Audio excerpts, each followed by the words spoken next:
আমাদের ভালো লাগাতে সকলকে অনেক অনেক অনেক স্বাগত জানিয়ে আমার আজকের গল্প আরম্ভ করছি। আজকের গল্প ব্যাড টাচ। গল্পটি দুটি পর্বে বিভক্ত। আজ আমি পাঠ করতে চলেছি প্রথম পর্ব। গল্পটি তাহলে শুরু করি। মাম্মাম মাম্মাম, দীপু কাকু না ভীষণ বাজে, খুব পচা। সবসময় আমাকে জড়িয়ে ধরে কোলে বসায়, আমার গালে হামি খায়, আমি বারণ করলেও শোনে না। একটু আগে আমার ঠোঁটে কিস করেছে, আমাকে ব্যাট টাচ করে। আমার খুব খারাপ লাগে মাম্মাম। এতক্ষণ তো আমাকে জোর করে কোলে চেপে ধরে আদর করছিল। আমিও দিয়েছি দীপ কাকুর হাতে কামড়ে। ঠিক করেছি না মাম্মাম? শপিং করে নিজেদের বাড়ির ড্রয়িং রুমে পা দেওয়ার পর হঠাৎ তিতির এসে মাকে জড়িয়ে ধরে এক শ্বাসে কথাগুলো বলল। তিতিরের কথাগুলো শুনে বিস্ময়ে স্তব্ধ হয়ে গেছে তনুজা ও কিশোর, তিতিরের বাবা মা। ওদিকে ড্রয়িং রুমের সোফায় বসে থাকা দীপ সবে মুখে রসগোল্লাটা পুড়েছিল, তিতিরের কথা শুনে গলায় ছানার টুকরো লেগে বিষম খায় সে। কেশে কেশে তার প্রাণান্তকর অবস্থা। দীপের পিঠে হালকা থাপ্পড় মারতে মারতে ঋতুপর্ণা বলে, আস্তে আস্তে খাও দীপ, নাও একটু জল খাও। পরে তিতিরের দিকে তাকিয়ে কড়া গলায় বলে, ছি তিতু ছি, কী সব আবোল তাবোল বলছিস? দীপকাকু তোকে কত ভালোবাসে, তোর জন্য ক্যাডবেরি সেলিব্রেশন প্যাক এনেছে। কী সব যা তা বলছিস তুই? না না পিপি, দীপকাকু খুব বাজে। দীপকাকু আমাকে ব্যাড টাচ করে। মামা মামাকে বলেছে কোনটা গুড টাচ কোনটা ব্যাড টাচ। স্কুলেও ম্যাম স্মার্ট বোর্ডে দেখিয়েছে। দীপকাকু আমাকে ব্যাড টাচ করছিল, আমি জানি। দীপকাকু মাঝে মাঝেই আমার প্রাইভেট পার্টসে টাচ করে। ইংরেজি মাধ্যম স্কুলে পড়া ৮ বছরের তিতিরের মুখে এসব কথা শুনে চমকে ওঠে উপস্থিত সকলে। নিজের বাচ্চা মেয়ের এমন কথায় কিশোর কিংকর্তব্য বিমূঢ় হয়ে তিতিরকে ধমকে ওঠে, চুপ তিতু চুপ, একদম চুপ কর তুই। আর একটাও পাকা কথা নয়, যা নিজের ঘরে যা। বাবার ধমকে তিতির কাঁদো কাঁদো হয়ে মাকে জড়িয়ে ধরে। আমি আমি সত্যি বলছি মাম্মাম, পাপা আমি সত্যি বলছি, দীপকাকু আমাকে। হেঁচকি তুলে কাঁদতে থাকে তিতির। এবার গর্জে ওঠে ঋতুপর্ণা। তনুজাকে উদ্দেশ্য করে বলে, ছি বৌদি ছি, তিতু তো বাচ্চা, ও এসব কি বোঝে? ওর মনে এখন থেকে এসব নোংরামো তুমি ঢুকিয়েছ। ওকে এখন থেকে প্রাইভেট পার্টস চেনাচ্ছ, গুড টাচ ব্যাড টাচ। ৮ বছরের বাচ্চাকে তুমি যৌনতার পাঠ পড়াচ্ছ বৌদি। আমাদের তিতুর শৈশবটা তুমি নষ্ট করে দিচ্ছ। তারপর কিশোরের হাত ধরে কাঁদো কাঁদো গলায় বলে, দেখ দাদা দেখ, বৌদি কেমনভাবে তিতিরকে মানুষ করছে তার নিজের চোখে দেখ। মেয়েটা আজকাল ভুরি ভুরি মিথ্যে বলতে শিখেছে। দীপ কত ভালো ছেলে, আজ বাদে কাল এ বাড়ির জামাই হবে। আদর করে তিতুকে কোলে বসিয়ে হামি খেয়েছে। এটা তো স্বাভাবিক ব্যাপার, তাই না? বাচ্চাকে তো আমরা সবাই আদর করি। আর তিতুকে দীপ কত ভালোবাসে। ১ বছর আগেও তিতু দীপের কোলে চেপে ঘুরে বেরিয়েছে। এখন হঠাৎ ছোট্ট মেয়েটার মুখে কী সব আজে বাজে কথা। এগুলো ওর কথা নয় দাদা, এগুলো সব বৌদির কথা। বৌদি তিতুর মাথাটা খাচ্ছে। এতক্ষণ পর গম্ভীর গলায় দীপ বলে, আমি আসছি ঋতু, আর হয়তো তোমাদের বাড়িতে আমার আসা সম্ভব হবে না। আমার সাথে দেখা করতে হলে তুমি প্লিজ আমাদের বাড়িতে আসবে। দৌড়ে এসে দীপের হাত দুটো ধরে কিশোর। প্লিজ দীপ, এভাবে চলে যেও না, আমার মেয়েটাকে ক্ষমা করে দাও প্লিজ। তিতু তো একটা ছোট বাচ্চা, কি বলতে কি বলেছে। আমি ওর বাবা, আমি তোমার ২ হাত ধরে ক্ষমা চাইছি ভাই। আর তুমি এ বাড়ি আসবে না কেন? তুমি এখন এ বাড়ির জামাই হতে চলেছ। মাস দিন পরে ঋতুর সঙ্গে তোমার বিয়ে হবে। তুমি তো আমাদের পরিবারের সদস্য। এভাবে রাগ করা তোমার শোভা পায় না দীপ। প্লিজ আমাদের তুমি ক্ষমা করো। কাঁদো কাঁদো গলায় ঋতুপর্ণা বলে, তিতুর হয়তো বুঝতে কিছু ভুল হয়েছে দীপ, আমরা বিষয়টা দেখছি। তুমি প্লিজ আমাদের মাফ করে দাও। দীপ হেসে বলেন, না না, তোমাদের উপর আমার বিন্দুমাত্র রাগ নেই। তবে বৌদি মনে হয় আমাকে ঠিক পছন্দ করে না। না হলে তিতিরের এত বড় কথায় বৌদি এখনো চুপ করে দাঁড়িয়ে আছে। সত্যি এতক্ষণ চুপ করে দাঁড়িয়েছিল তনুজা। তিতিরের কথাগুলো ভাবছিল। কিশোর চাপা গলায় তনুজাকে ভর্ৎসনা করে, যাও দীপের কাছে মাপ চাও তনু।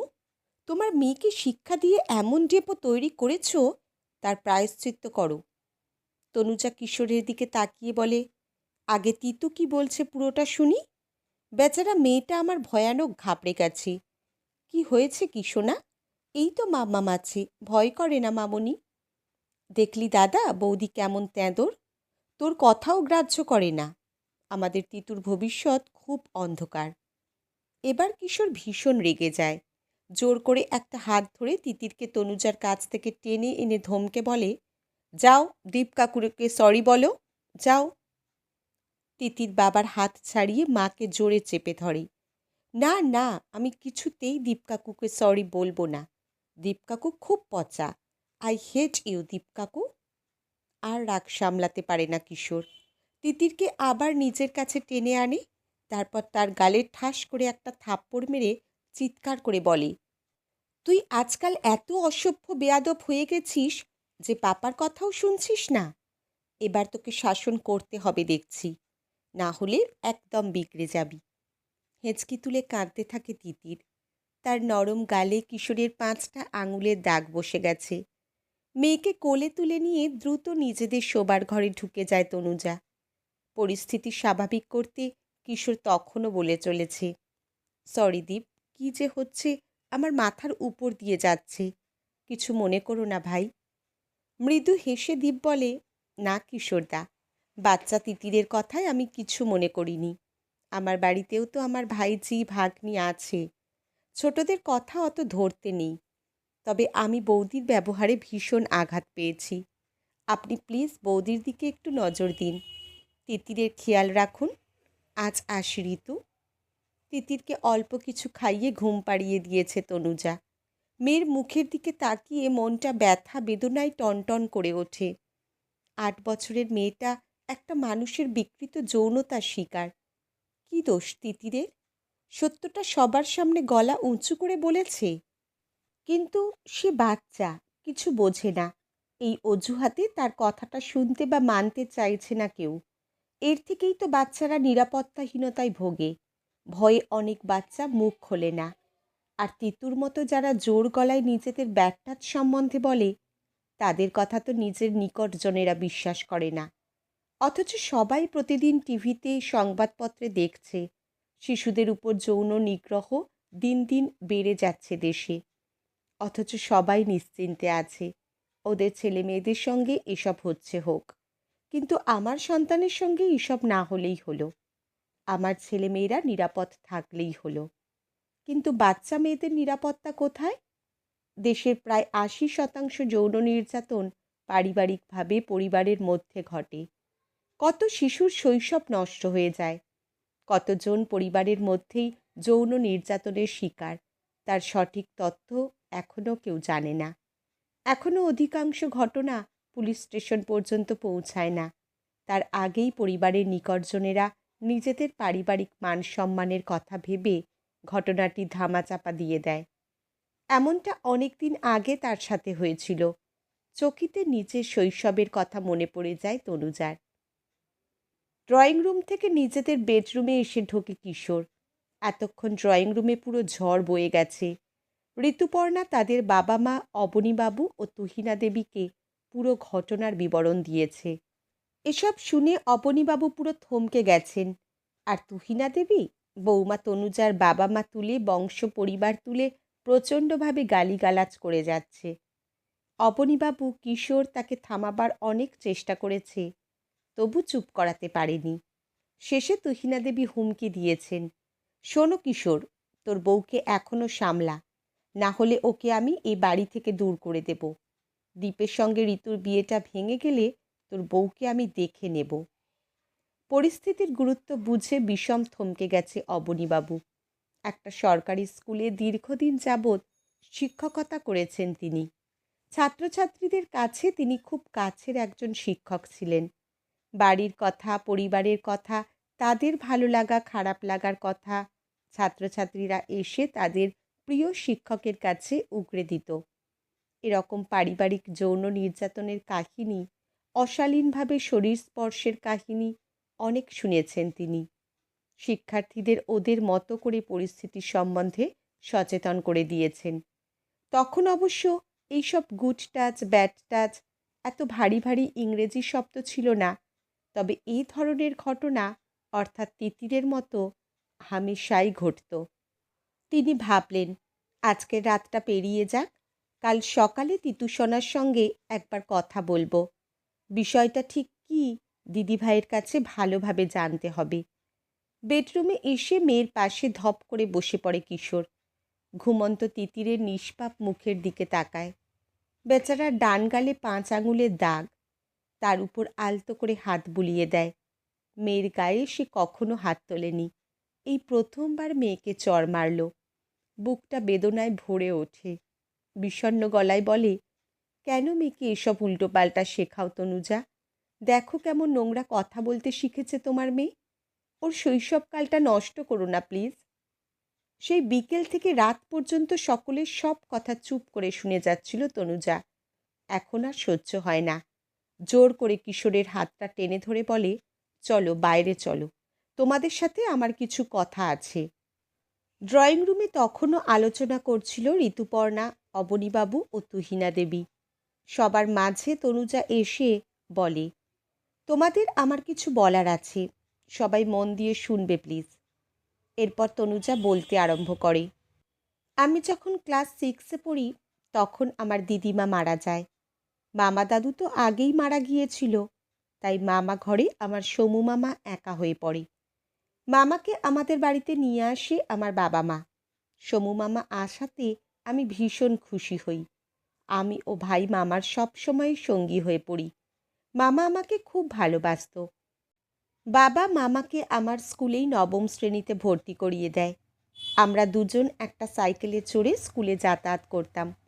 আমাদের দিনগুলো খুব ভালো কাটছিল। মা, ঠাকুমা, মামা, আমি ও ভাই 5 জনে আনন্দে থাকতাম। বাবা কলকাতায় থাকতো। মাসে 2 বার শনিবার রবিবার ধরে বাড়িতে আসতো। কিন্তু 1 বছর পর থেকেই মামা কেমন যেন পাল্টে যায়। আর আমার সাথে পাড়া বেড়াতে যায় না, পেয়ারা গাছে ওঠে না, কেমন যেন গম্ভীর গম্ভীর ভাব। মা বলে, তোর মামা বড় হয়ে গেছে। আমাদের বেশি ঘর ছিল না বলে আমি, ভাই, মামা 3 জন একটা ঘরে থাকতাম। মা ও ঠাকুমা অন্য ঘরে। তখন মামা আমাকে দিয়ে ওর গা হাত পা টেপাতো। আবার কখনো কখনো নিজেও আমার সারা গায়ে হাত বুলিয়ে দিত। আমার খুব খুব ভালো লাগতো।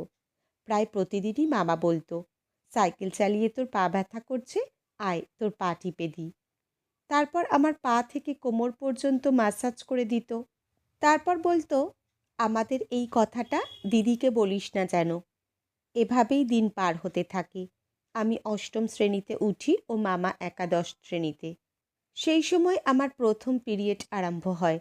আমি দেখতে সুন্দর হয়ে উঠি ও আমার মধ্যে শারীরিক পরিবর্তন আসে। মা তখন আমাকে মামার শোবার ঘর থেকে সরিয়ে নিজের ঘরে নিয়ে আসে। তারপর থেকে আমি রাত্রে মায়ের সাথে শুতাম।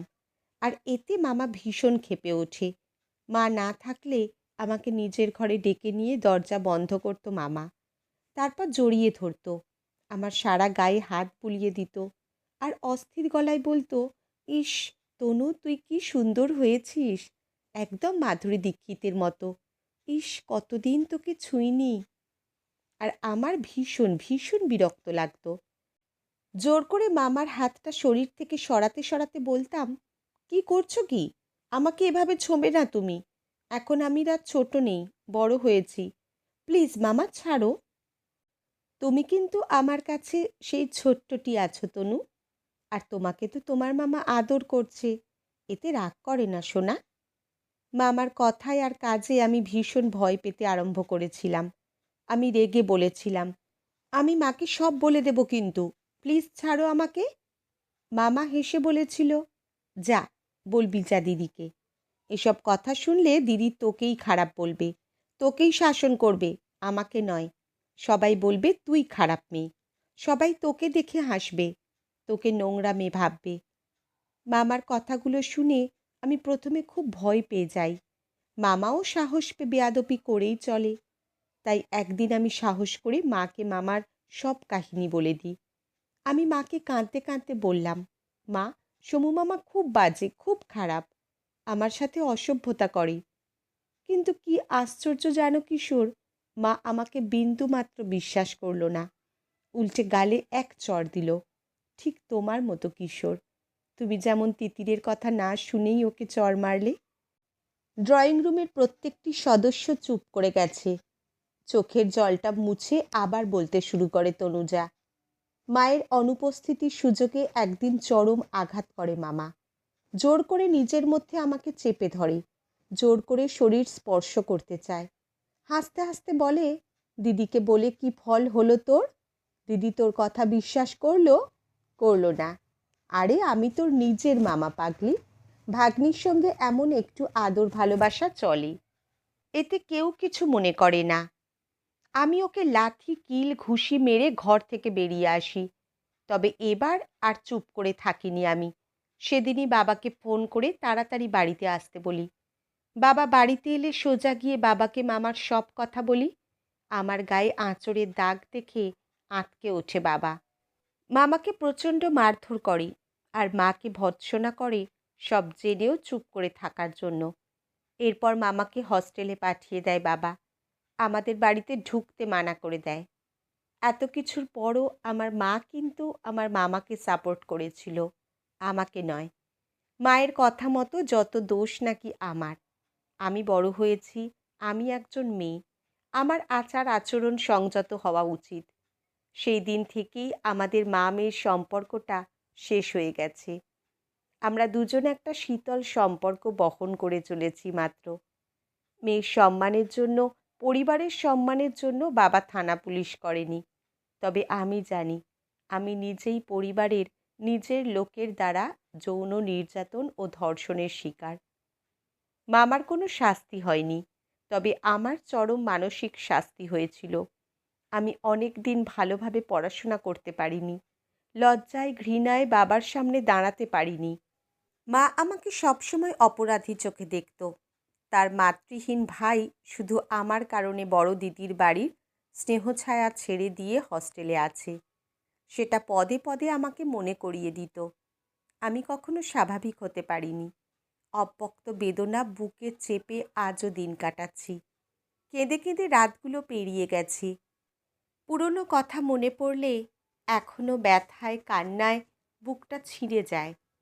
ভাবতে পারো কিশোর, নিজের মায়ের ভাই, আমার আপন মামা।